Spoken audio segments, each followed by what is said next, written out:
नमस्कार, स्वागत है आपका अपने YouTube channel education update by Abhishek पर। तो आज के इस वीडियो में अपन चर्चा करने जा रहे हैं क्लास 12th जो आपके पॉलिटिकल साइंस विषय का जो आपका हाफ ईयरली एग्जाम का जो पेपर है, तो उसके जो मोस्ट इंपॉर्टेंट क्वेश्चन के बारे में ये अपन समझने जा रहे हैं चैप्टर वाइज। तो आप जो वीडियो में अंत तक बने रहे। यदि अभी तक आपने चैनल को सब्सक्राइब नहीं किया तो जल्दी से चैनल को सब्सक्राइब कर लें। तो चलते बिना किसी देरी की वीडियो की तरफ। तो आपका फर्स्ट क्वेश्चन आता है कि आपके रूस में हुई 1917 में बोल्शेविक या समाजवादी क्रांति का नेतृत्व किसने किया? तो ये किया था आपके व्लादिमीर लेनिन ने। व्लादिमीर लेनिन के द्वारा जो है आपके बोल्शेविक या सामाजिकवादी क्रांति जो है वो चलाई गई थी।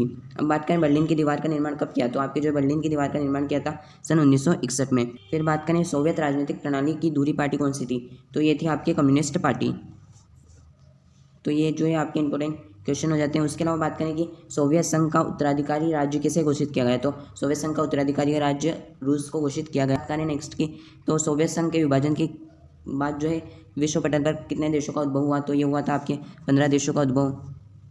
फिर बात करें सोवियत अर्थव्यवस्था की प्रकृति के बारे में कौन सा कथन गलत है? यानी कि इस बात पर ध्यान है कि कौन सा कथन आपके गलत है। अमेरिका में क्या था? पूंजीवादी व्यवस्था चलती थी। और यहाँ पे कैसे चलती थी? साम्यवादी या समाजवादी व्यवस्था चलती थी। तो जो समाजवादी व्यवस्था है वो क्या है? ये चाहती थी कि हमारी हर पहलू का क्या हो? विकास हो। इसलिए जो है सोवियत अर्थव्यवस्था में समाजवादी प्रभाव भी विचारधारा थी। तो ये तो बिल्कुल सही हो जाएगा। उसके अलावा बात करें कि उत्पादन के संसाधनों पर राजा का स्वामित्व का नियंत्रण होना, यानी कि जो है जो भी उत्पादन है, यानी कि जो भी जैसे फसल है तो फसल उत्पादित हुई, तो फसल उत्पादित होने के बाद क्या हुआ? वो किसके क्षेत्र में आएगी? तो वो जो है राजा के क्षेत्र में आएगी, यानी कि जो सरकार है तो उसके क्षेत्र में आएगी। उस पर जो है किसी भी प्रकार की कोई आर्थिक आज़ादी नहीं थी। बात करें जनता को आर्थिक आज़ादी, तो ये इसका आंसर होगा क्या?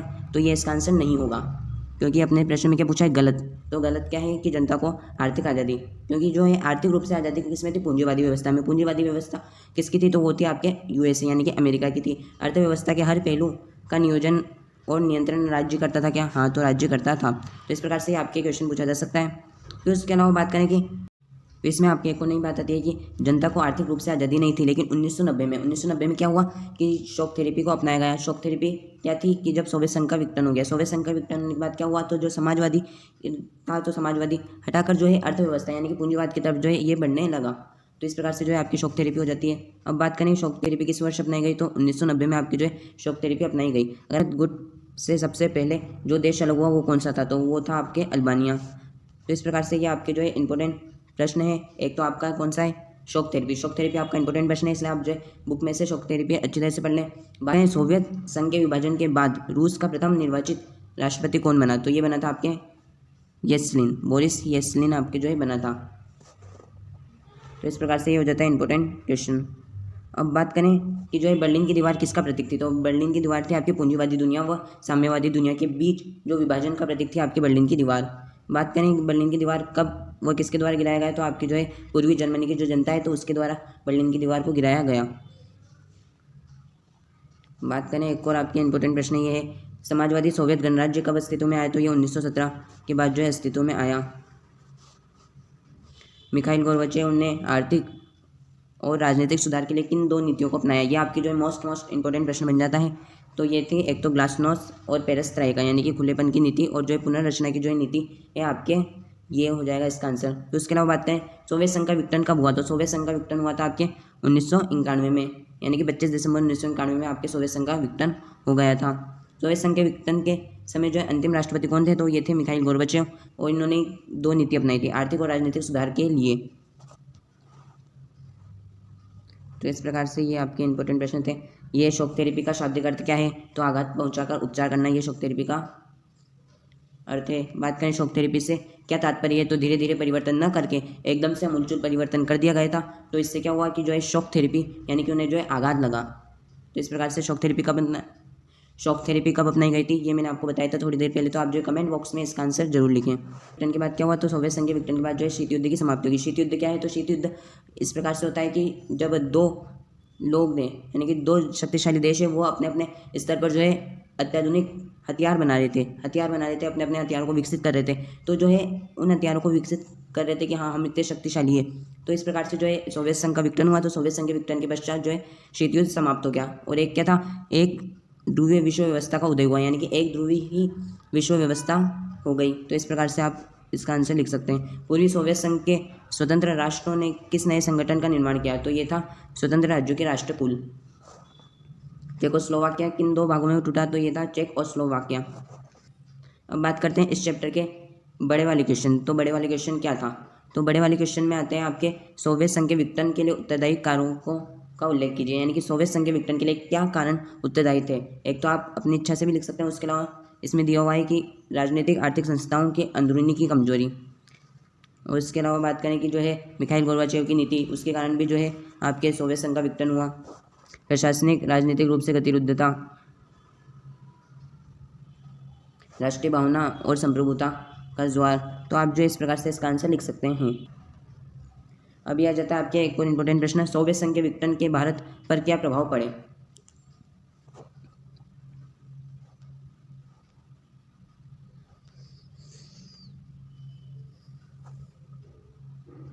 एक आपके इस चैप्टर में से पूछा जा सकता है सोवियत संघ के विघटन के परिणाम बताइए कि सोवियत संघ के विघटन होने के बाद क्या हुआ। तो सोवियत संघ के विघटन होने के बाद आपके जो है शीत युद्ध का दौर समाप्त हो गया। शीत युद्ध का दौर समाप्त हुआ, साथ ही जो है विश्व में एक ही शक्ति का उदय हुआ, विश्व राजनीति में शक्ति संबंध बदल गए, सोवियत खेमे के अंत में एक कई सारे नए देशों का उदय हुआ। तो इस प्रकार से आप जो है ये लिख सकते हैं। अब बात करें, अब आ जाता है आपके सामने नेक्स्ट चैप्टर, ये आ जाता है आपके सत्ता के वैकल्पिक केंद्र। इसमें से तो इसमें जो है पहला इंपॉर्टेंट क्वेश्चन हो जाता है आपके आसियान का मुख्यालय कहाँ स्थित है। तो आपकी जो है आसियान का मुख्यालय जकार्ता में स्थित है। चीन ने कौन सी नीति अपनाई? तो चीन ने अपनाई थी आपके खुले द्वार की नीति। खुले द्वार की नीति आपकी चीन ने अपनाई थी। वर्तमान यूरोपीय संघ के सदस्यों की संख्या कितनी है? तो 27 आपकी संख्या है। यूरोपीय संघ का 28वां देश कौन सा बना? तो ये भी आपके इंपॉर्टेंट बन जाता है। तो इसका आ जाता है आपका क्रोएशिया। और अब बात करें तो अब आपके जो है ये इस प्रकार से लघुतरात्मक टाइप के जो प्रश्न हैं वो आ जाते हैं। प्रश्न पूछा जा सकता है आसियान की स्थापना का प्रमुख उद्देश्य क्या था। तो आसियान की स्थापना का जो प्रमुख उद्देश्य था वो आर्थिक, सामाजिक व सांस्कृतिक विकास करना था। आसियान में कितने देश थे? तो आसियान में जो है 10 देश थे। आसियान का पूरा नाम क्या है? तो दक्षिण पूर्वी एशियाई राष्ट्रों का संगठन, यानी कि association of south east Asian and nation. तो इस प्रकार से आप जो है आसियान का नाम जो है ये याद रख सकते हैं। आपके एक इस चैप्टर से जो इंपॉर्टेंट प्रश्न है कि आसियान विजन 2020 की मुख्य बातें कौन कौन सी है। तो ये आपके इंपॉर्टेंट प्रश्न है, तो आप जो है इसे अच्छी तरह से याद कर लें। ये आपके जो है बड़े क्वेश्चंस में पूछा जा सकता है। तो इसमें आपके एक पॉइंट तो ये हो जाएगा, आसियान देश आपसी टकराव रहित जगह बातचीत को बढ़ावा दिया, यानी कि आसियान देशों ने आपसी टकराव की जगह बातचीत को बढ़ावा दिया। उसके अलावा अंतर्राष्ट्रीय समुदाय में एक विशिष्ट क्षेत्रीय पहचान को बनाना, सुरक्षा, आर्थिक समुदाय, सामाजिक संस्कृति समुदाय के मध्य क्षेत्रीयता की रक्षा करना। और बात करें निवेश, श्रम, सेवाओं के मामले में मुक्त व्यापार का क्षेत्र बनाना और क्षेत्रीय देशों में अमेरिका के वर्चस्व को रोकना। तो इस प्रकार से जो है आपके आसियान विजन 2020, तो ये आपके जो है इस चैप्टर का इंपॉर्टेंट प्रश्न बन जाता है। उसके अलावा बात करें कि चीनी अर्थव्यवस्था को सुधारने के लिए कौन कौन से कदम उठाए गए हैं। तो इसमें आपकी एक तो खुले द्वार की नीति आ जाएगी। उसके अलावा जो निजीकरण को अपनाया, जिसे सेच व्यवस्था कहा गया। तो आप जो इस प्रकार से लिख सकते हैं। तो आपके जो है ये चैप्टर नंबर 2 के जो इंपॉर्टेंट प्रश्न कौन कौन से हो जाते हैं। एक तो आपके आसियान विजन 2020 आपका ये इंपॉर्टेंट प्रश्न बन जाता है। उसके अलावा बनता है आपके चीनी अर्थव्यवस्था को सुधारने के लिए कौन कौन से कदम हैं वो उठाए गए हैं। तो इस प्रकार से आप जो ये अपने कदम लिख सकते हैं कि आप एक तो खुले द्वार की नीति को अपनाया, एक निजीकरण को अपनाया। तो इस प्रकार से आप लिख सकते हैं इसका आंसर। अब बात करें आपके चैप्टर नंबर 3। तो चैप्टर नंबर 3 में आता है आपके निम्नलिखित में से कौन सा देश दक्षिण एशियाई अंग नहीं माना जाता है। तो कौन सा नहीं माना जाता? तो चीन। और श्रीलंका ने मुक्त व्यापार संधि पर कब हस्ताक्षर किए? ये भी आपके इंपॉर्टेंट प्रश्न आ जाता है। तो ये किए थे आपके 1998 में। फिर बात करें नेक्स्ट क्वेश्चन की, तो दक्षिण एशिया के कौन से देशों में लोकतांत्रिक और सैनिक दोनों ही तरह के नेताओं का शासन था। तो ये था आपके पाकिस्तान और बांग्लादेश। तो पाकिस्तान और बांग्लादेश में सैनिक शासन भी था और साथ ही जो है नेताओं का शासन भी रहा है। दक्षिण एशिया में स्थित देशों में नस्लीय उग्रवाद से पीड़ित रहा है। तो ये था आपकी श्रीलंका। तो इस चैप्टर से आपके जो है एक ये भी इंपॉर्टेंट प्रश्न बन जाता है, श्रीलंका में जातीय संघर्ष, यानी कि आपके जो है लिट्टे संबंधित इसमें प्रश्न पूछा जा सकता है। और एक पूछा जा सकता है आपके सिंधु नदी जल समझौते पर कब हस्ताक्षर किया। इस प्रकार से आपके जो है प्रश्न पूछा जा सकता है। तो ये हस्ताक्षर किया था आपके पंडित जवाहरलाल नेहरू व पाकिस्तान के जो है राष्ट्रपति अयूब खान के द्वारा आपके हस्ताक्षर किए गए थे। उसके अलावा बात करें कि भारत और पाकिस्तान के बीच सिंधु नदी जल समझौता की मध्यस्थता इसने कराई। तो विश्व बैंक की मध्यस्थता में हुआ ये। भारत व चीन युद्ध के समय भारत का प्रधानमंत्री कौन था। तो ये था आपके जवाहरलाल नेहरू जी थे। ये भी आपके इंपॉर्टेंट प्रश्न बन जाते हैं। उसके अलावा बात करें कि भारत और चीन का युद्ध जो है किस समय हुआ था, तो ये हुआ था आपके 1992 में हुआ था। ताशकंद समझौता कब हुआ था, तो ताशकंद समझौता आपके 10 जनवरी 1966 में हुआ था। लिट्टे का पूरा नाम आपका पूछा जा सकता है, और लिट्टे संगठन की क्या मांग थी, तो ये आपकी पूछी जा सकती है। तो आपके जो है लिबरेशन टाइगर्स ऑफ तमिल इलम, तो ये लिट्टे का आपका फुल फॉर्म हो जाती है। वो इसने क्या मांगी थी, तो इसकी मुख्य मांग थी श्रीलंका के तमिलों के लिए पृथक राष्ट्र का गठन किया जाए। वो ताशकंद समझौते पर किसने हस्ताक्षर किए, तो भारत के प्रधानमंत्री लाल बहादुर शास्त्री व पाकिस्तान के राष्ट्रपति अयूब खान ने जो है ताशकंद समझौते पर हस्ताक्षर किए। और ताशकंद समझौता कब हुआ, तो 10 जनवरी 1966 में आपके जो है ताशकंद समझौता हुआ। बात करें कि भारत और पाकिस्तान के मध्य जो है शिमला समझौता कब हुआ, तो शिमला समझौता हुआ था आपके 3 जुलाई 1972 में। एक आपके मोस्ट इंपॉर्टेंट प्रश्न ये आ जाता है कि आपके परमाणु परीक्षण कब हुआ। जो दूसरा कहाँ हुआ, तो दूसरा भी आपके पोखरण जैसलमेर में ही हुआ। ये हुआ था आपके 1998 में। यदि आप इसका आंसर ऐसे भी लिख देते हैं, प्रथम हुआ था आपके 1974 में पोखरण जैसलमेर, और जो है दूसरा हुआ था आपके 1998 में पोखरण जैसलमेर में। तो आपका जो है ये आंसर सही हो जाएगा। फिर बात करें कि भारत और पाकिस्तान के मध्य शिमला समझौते पर किसने जो है हस्ताक्षर किए। अपन ने बात करी शिमला समझौता हुआ था आपके 1972 में, लेकिन किसने हस्ताक्षर किए, तो इसमें जो है आपके इंदिरा गांधी और जो है पाकिस्तान की ओर से जुल्फ़िकार अली भुट्टो, तो इन दोनों ने मिलकर जो है आपके शिमला समझौते पर हस्ताक्षर किया। फिर बात करें आपके भारत द्वारा प्रथम परमाणु परीक्षण को क्या नाम दिया, ये भी आपके एक इंपॉर्टेंट प्रश्न बन जाता है। तो इसे कहा गया था smiling Buddha, operation smiling Buddha. और द्वितीय परमाणु परीक्षण को क्या नाम दिया, तो ये दिया था आपके ऑपरेशन शक्ति। तो इस प्रकार से ये था। एक आपसे जो है सार्क का पूरा नाम भी पूछा जा सकता है, आसियान का पूरा नाम पूछा जा सकता है। एक आपके फरक्का संधि, ये भी आपकी इंपॉर्टेंट बन जाती है। फरक्का संधि क्या है, तो फरक्का संधि गंगा नदी के पानी में हिस्सेदारी के मसले में भारत और बांग्लादेश के बीच 1996 में फरक्का संधि पर हस्ताक्षर किए गए। और जैसे कि मैंने आपको बताया था, सार्क का पूरा नाम आपके पूछा जा सकता है। सार्क का पूरा नाम क्या है, तो south Asian association for regional cooperation. और मैंने अभी पहले जो है आसियान का पूरा नाम बताया था, तो आप जो है कमेंट में लिखें आसियान का पूरा नाम क्या है। इस प्रकार से आपके जो है ये इस चैप्टर से ये इंपॉर्टेंट प्रश्न है छोटे वालों में से। तो तमिल में क्या समस्या थी, आप जो है टिप्पणी कीजिए। तो ये आपके जो है इंपॉर्टेंट प्रश्न बन जाता है। तो तमिल में क्या था, तो आज़ादी के बाद श्रीलंका की राजनीति पर बहुसंख्यक सिंहली समुदाय के हितों में नुमाइंदगी करने वाले का दबदबा हो रहा था। यह लोग भारत छोड़कर श्रीलंका आ बसे थे। अल्पसंख्यक तमिल आबादी के खिलाफ सिंहली राष्ट्रवादी का मानना था कि श्रीलंका में तमिलों के साथ कोई रियायत नहीं बरती जानी चाहिए और उन्हें कोई भी अधिकार दिए जाने चाहिए, क्योंकि श्रीलंका सिर्फ सिंहली लोगों का ही देश है। सिंहली लोगों और श्रीलंका की सरकार द्वारा तमिलों के प्रति उपेक्षापूर्व बर्ताव से एक उग्र तमिल राष्ट्रवाद की आवाज़ें बुलंद हुई। इस कारण जो है श्रीलंका को जातीय संघर्ष का सामना करना पड़ा, और इसके लिए जो है लिट्टे की भी स्थापना हुई, जिसे कहा गया लिबरेशन टाइगर्स ऑफ तमिल इलम। एक आपके लुक ईस्ट पॉलिसी और एक्ट पॉलिसी से आप क्या समझते हैं, ये प्रश्न भी आ सकता है। तो आप इन प्रश्नों को भी अच्छी तरह से पढ़ लें। अब चलते हैं नेक्स्ट चैप्टर की तरफ। नेक्स्ट चैप्टर आ जाता है आपके अंतर्राष्ट्रीय संगठन। तो इसमें आपके जो है इंपॉर्टेंट प्रश्न की बात करें तो संयुक्त राष्ट्र संघ के कितने सदस्य हैं, तो संयुक्त राष्ट्र संघ के जो है वर्तमान में 193 सदस्य हैं। अंतर्राष्ट्रीय न्यायालय के कुल कितने न्यायाधीश होते हैं, तो ये होते हैं आपके 15। संयुक्त राष्ट्र संघ का अंतर्राष्ट्रीय न्यायालय कहाँ पर है, तो ये आपके इंपॉर्टेंट प्रश्न है। तो इसका आंसर है हेंग, नीदरलैंड में आपके जो है संयुक्त राष्ट्र संघ का अंतर्राष्ट्रीय न्यायालय स्थित है। संयुक्त राष्ट्र संघ के मूल संस्थापक देश कौन से हैं, कितने हैं, तो आपके जो है 51 जो है मूल संस्थापक देश है। बात करें संयुक्त राष्ट्र संघ के प्रमुख अंग कौन कौन से हैं, तो आपके जो है 6 आपके प्रमुख अंग हैं।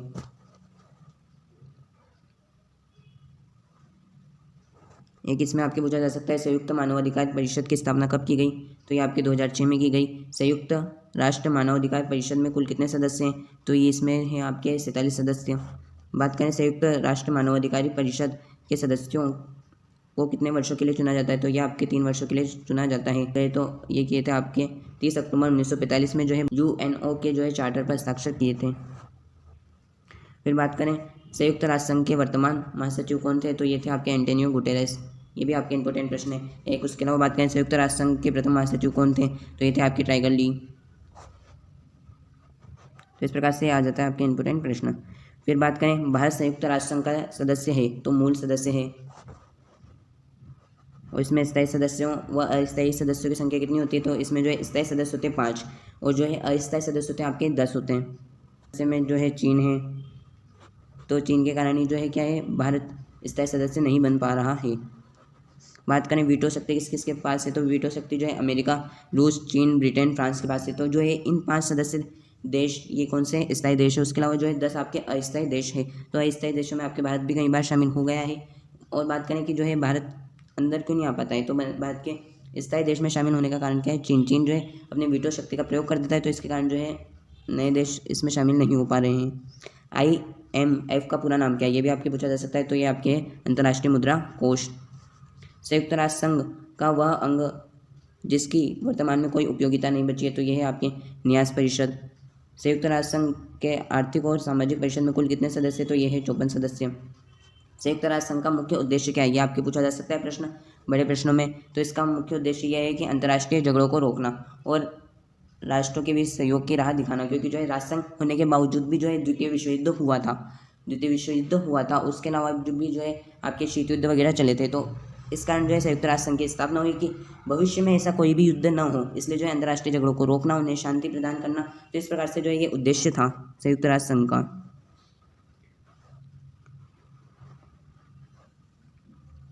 एक आपसे पूछा जा सकता है संयुक्त राष्ट्र संघ की स्थापना दिवस कब मनाई जाती है, तो 24 अक्टूबर 1945 के दिन आपके जो है संयुक्त राष्ट्र संघ की स्थापना हुई थी। तो इसलिए जो है 24 अक्टूबर को आपका संयुक्त राष्ट्र संघ दिवस जो है वो मनाया जाता है। फिर बात करें आपके ग्लोबल वार्मिंग क्या है, इसके बारे में आप लिख ही सकते हैं। वार्मिंग क्या है कि आपकी जो है ओजोन परत है, तो ओजोन परत में धीरे धीरे छेद हो रहा है, तो ये आपकी जो है ग्लोबल वार्मिंग के कारण हो रहा है। आपके ये भी आ सकता है ह्यूमन राइट्स वॉच क्या है, तो ये मानवाधिकार की वकालत और उनसे संबंधित अनुसंधान करने वाला अंतर्राष्ट्रीय स्वयंसेवी संगठन है। अंतर्राष्ट्रीय मुद्रा कोष क्या है, तो IMF अंतर्राष्ट्रीय मुद्रा कोष।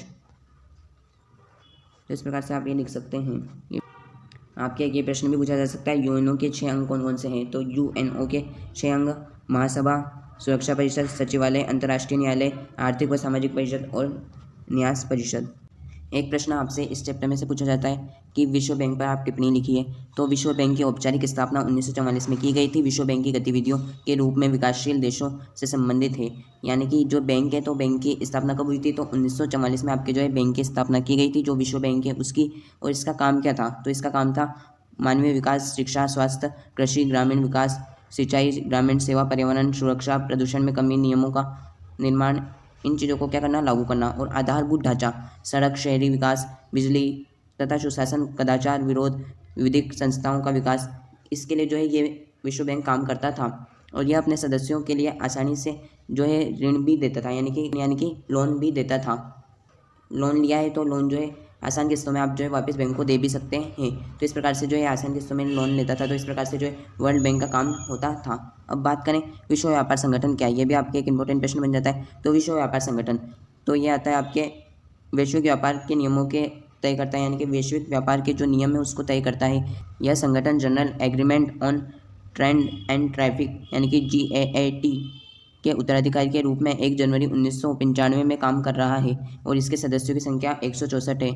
तो इस प्रकार से आपसे पूछा जा सकता है, वैसे पूछा जाएगा क्या इसका उद्देश्य क्या है, तो इसका मुख्य उद्देश्य भेदभाव रहित व्यापार करना है, यानी कि कोई भी तबके का जो व्यक्ति है वो व्यापार कर सकता है, यानी कि किसी भी प्रकार का व्यापार करने में भेदभाव नहीं हो। उसी के अलावा जो है उचित प्रतियोगिता व बाजार तक पहुँच। तो इस प्रकार से जो है इसके मुख्य उद्देश्य आपसे पूछे जा सकते हैं। एक इसका जो है सबसे महत्वपूर्ण प्रश्न है कि जो है भारत सुरक्षा परिषद का स्थायी सदस्य क्यों नहीं बन पा रहा है, तो इसके पीछे कारण क्या है, तो इसके पीछे कारण यह है कि जो है चीन अपनी वीटो शक्ति का प्रयोग करता है, तो इस कारण जो है भारत सुरक्षा परिषद का स्थायी सदस्य नहीं बन पा रहा है। और बात करें भारत में क्या क्या गुण है कि वो सुरक्षा परिषद का स्थायी सदस्य बन सकता है, तो इसके पीछे कई सारे गुण हैं, इसके बारे में भी चर्चा करते हैं। तो भारत विश्व का सबसे बड़ा लोकतंत्र देश है, यानी कि भारत, आपको बताइए कि भारत लोकतांत्रिक देश है और भारत संयुक्त राष्ट्र संघ में जो है सभी पहलकदमियों में भी भाग ले हैं, यानी कि जो मीटिंग्स हैं तो उसमें भारत आपके भाग लेता है। उसके अलावा भारत की जो है आर्थिक स्थिति भी धीरे धीरे सुधरती जा रही है। उसके अलावा बात करें भारत विश्व में सबसे ज़्यादा आबादी वाला जो है दूसरा देश बन चुका है। तो इस प्रकार से आप जो है इसका आंसर लिख सकते हैं। अब बात करें कि जो है सुरक्षा परिषद के सदस्यता के लिए जो है क्या क्या चीज़ें आवश्यकता है, तो इसके बारे में भी आपसे प्रश्न पूछा जा सकता है। यदि किसी देश के पास आर्थिक शक्ति नहीं होगी, बड़ी आर्थिक शक्ति और सैन्य ताकत नहीं रहेगी, तो जो है वो सुरक्षा परिषद का स्थायी सदस्य नहीं बन पाएगा। उसके अलावा आबादी के लिहाज से जो है देश अच्छा खासा हो, उसके अलावा ऐसा देश जो लोकतंत्र और मानवाधिकार का सम्मान करता हो। तो भारत में ये सभी गुण हैं। तो भारत में इन सभी गुणों के कारण जो है भारत यूएनओ के जो है सुरक्षा परिषद का जो है स्थायी सदस्य बन सकता है। लेकिन जो है 5 सदस्य शक्ति है, तो 5 सदस्य शक्ति को जो है वीटो पावर दिया हुआ है। तो वीटो पावर देने के कारण जो है कई देश जो है ऐसे हैं कि वो नहीं चाहते कि भारत जो है यूएनए के सुरक्षा परिषद के स्थायी सदस्य के रूप में जो है शामिल हो। तो इसलिए जो है कई सारे देश जो है इसमें शामिल नहीं हो पा रहे हैं भारत के साथ साथ। इसके अलावा आपसे इस चैप्टर से ये भी पूछा जा सकता है सुरक्षा परिषद के क्या क्या कार्य है। तो सुरक्षा परिषद का क्या कार्य है? तो सुरक्षा परिषद का कार्य यह है कि विश्व में शांति की स्थापना करना, विश्व में जो झगड़े हैं, जो कुछ भी विवाद पैदा हो जाता है तो उस विवाद को समाप्त करना, और किसी देश द्वारा भेजी गई शिकायत पर विचार करना, अपने निर्णय को लागू करवाने की कार्रवाई करना। तो इस प्रकार से जो है सुरक्षा परिषद का मुख्य कार्य रहता है। और यूएनओ की 4 प्रमुख एजेंसियों के नाम लिखे, तो ये भी आपसे पूछा जा सकता है, कोई 2 भी पूछ सकता है। तो एक तो आता है आपके यूनिसेफ, एक आता है आपके यूनेस्को, एक आता है आपके संयुक्त राष्ट्र विकास कार्यक्रम यानी कि यूएनडीपी। आपसे इसकी फुल फॉर्म भी पूछी जा सकती है यूएनडीपी की। तो क्या है? संयुक्त राष्ट्र विकास कार्यक्रम। फिर उसके अलावा आपके डब्ल्यूएचओ, विश्व स्वास्थ्य संगठन यानी कि वर्ल्ड हेल्थ ऑर्गेनाइजेशन। तो आपके जो है ये प्रश्न पूछा जा सकता है। और तो इस प्रकार से आपके जो है ये प्रश्न पूछे जा सकते हैं। अब बात करें कि जो है आपका नेक्स्ट चैप्टर आ जाता है आपके समकालीन विश्व में सुरक्षा। तो इस चैप्टर से आपके पूछा जा सकता है रासायनिक हथियार संधि कब हुई। तो रासायनिक हथियार संधि हुई थी आपके 1992 में। और बात करें इस चैप्टर से आपके पूछा जा सकता है विश्व में सर्वाधिक जनसंख्या कौन से देश में। तो विश्व में जो सर्वाधिक जनसंख्या आपके चीन में है। और आपके पूछा जा सकता है भारत ने अपना पहला परमाणु परीक्षण कब किया। तो भारत ने अपना जो है पहला परमाणु परीक्षण किया 1974 में। किस जगह पर किया? तो आपके पोखरण जैसलमेर में किया। और बात करें दूसरा परमाणु परीक्षण कब किया। तो दूसरा परमाणु परीक्षण मैंने आपको थोड़ी देर पहले बताया था। तो आप जो है कमेंट बॉक्स में लिखें कि आपके जो है भारत ने दूसरा परमाणु परीक्षण कब किया और किस जगह पर किया। फिर अब बात करें नेक्स्ट की। तो नेक्स्ट क्वेश्चन आता है आपके सामने टीबी, मलेरिया, डेंगू, बुखार, हैजा जैसे पुरानी महामारियों ने रूप धारण कर लिया है। तो ये क्या है? औषधि प्रतिरोधक। मानव अधिकारियों को किस कोटि में रखा गया है? तो 3 कोटियाँ हैं। इसके अलावा बात करें कि आप सुरक्षा से क्या समझते हैं। तो ये आपके इंपॉर्टेंट प्रश्न है। यही प्रश्न आपको जो है ब्लूप्रिंट में भी आपको देखने को मिल रहा है। तो सुरक्षा से आपके समझते हैं तो खतरे से आज़ादी अर्थात किसी भी तरह के खतरे का बचाव ही सुरक्षा है। आप जैसे कि समझते हैं सुरक्षा के बारे में कि सुरक्षा क्या है, इसको ज़्यादा एक्सप्लेन करने की आवश्यकता है भी नहीं। सुरक्षा की पारंपरिक अवधारणा में सुरक्षा का अर्थ क्या है? तो राष्ट्रीय सुरक्षा। आपकी जो है सुरक्षा की 2 अवधारणा है, एक तो आपकी आती है पारंपरिक और एक आती है आपकी अपारंपरिक। तो इसके अलावा बात करें सुरक्षा की पारंपरिक अवधारणा किस देश के लिए सबसे खतरा मानी जाती है। तो सैन्य खतरे के लिए। और शक्ति संतुलन से भी प्रश्न पूछा जा सकता है कि सैन्य शक्ति को बढ़ाकर आर्थिक और प्रौद्योगिक ताकत को बढ़ाकर भी कायम किया जा सकता है। तो इस प्रकार से आपसे पूछा जा सकता है। एंटी ब्लास्टिक मिसाइल संधि, यह आपसे पूछा जा सकता है। तो एंटी ब्लास्टिक मिसाइल संधि आपकी हुई थी 1972 में अमेरिका और सोवियत संघ के बीच आपकी ये संधि हुई थी। फिर उसके बाद में बात करें परमाणु अप्रसार संधि यानी कि एनपीटी कब हुई थी। तो ये हुई थी आपके 1968 में। फिर आपकी बात करें संयुक्त राष्ट्र संघ द्वारा मानव अधिकार की घोषणा कब की गई थी। तो ये की गई थी आपके 10 दिसंबर 1948। इस कारण जो है मानव अधिकार दिवस इस दिन मनाया जाता है।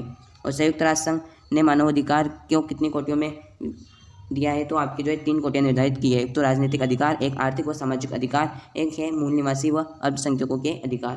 तो आपके इस प्रकार से पूछा जा सकता है। और अपारंपरिक धारणा के कौन कौन से पक्ष है। तो इसमें मानव की सुरक्षा और विश्व की सुरक्षा। तो आपसे ये पूछा जा सकता है। एक इसमें ये भी इंपॉर्टेंट प्रश्न बन जाता है अप्रवासी से आपके समझते हैं। यह आपके जो है कई बार जो है बोर्ड परीक्षा में भी पूछा गया है। तो अप्रवासी से क्या समझते हैं? वे नागरिक जो अपनी मर्जी से स्वयं देश को छोड़कर यानी कि अपने देश को छोड़कर किसी दूसरे देश में बस जाते हैं, तो वो होते हैं अप्रवासी। और जो शरणार्थी क्या है? शरणार्थी ये होते हैं जो किसी विपदा के कारण अपने देश को छोड़कर दूसरे शहर में बस गए या दूसरी जगह पर पहुंच गए, तो वो उस देश के शरणार्थी कहलाते हैं। तो आप जो है शरणार्थी और अप्रवासी का आपका प्रश्न पूछा जा सकता है। तो इसलिए आप जो है इसको अच्छी तरह से समझ सकते हैं। अब बात करें आतंकवाद सुरक्षा की कौन सी श्रेणी में आता है। तो आतंकवाद आपकी जो है अपरंपरागत श्रेणी में आता है।